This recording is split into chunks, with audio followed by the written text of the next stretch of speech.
Senhor presidente, achei oportuno na declaração de voto entrar num debate que volta e meia surge aqui nessa casa, que é sobre a questão de como lidar e tratar com as crianças e adolescentes, né? A vereadora Rose trouxe um assunto que eles eram adolescentes da elite, vereadora Rose.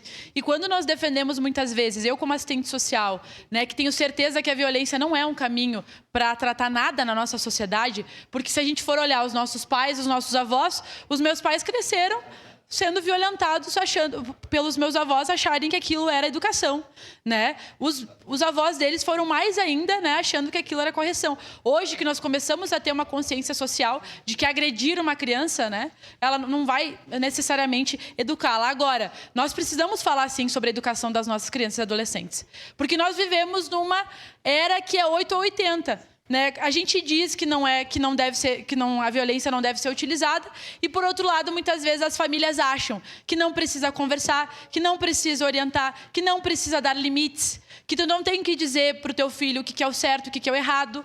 Mas uma criança e um adolescente precisam ser orientados, precisam de limite, precisam entender que todas as atitudes que eles cometem vai impactar o outro e como isso impacta o outro. Então, é urgente que a gente possa conversar com as famílias como que nós precisamos, né, lidar com as crianças e adolescentes. Então, eu queria dizer isso, porque o vereador Sandro Fantinel trouxe o assunto da redução da maioridade penal e trouxe como exemplo a Argentina. Sinceramente, vereador Fantinel, acho que a Argentina não tem sido exemplo para nada, né? Nós estamos debatendo aqui uma diminuição da jornada de trabalho, os caras aumentaram a jornada de trabalho. A economia está uma bagunça, né? E aí, como resposta para a sociedade, ele faz a redução da maioridade penal, que na prática não vai resolver nada. Ela só alimenta mais esse sentimento de ódio e de justiça da sociedade. Mas o que eu quero debater é justamente como lidar com as crianças e adolescentes e dizer que a violência, né, que muitas vezes a gente ouve, porque falta palmada, porque falta, né, uma boa correção. Se eu não defendo violência nem contra os animais, obviamente que contra as crianças não é uma alternativa. Mas isso não quer dizer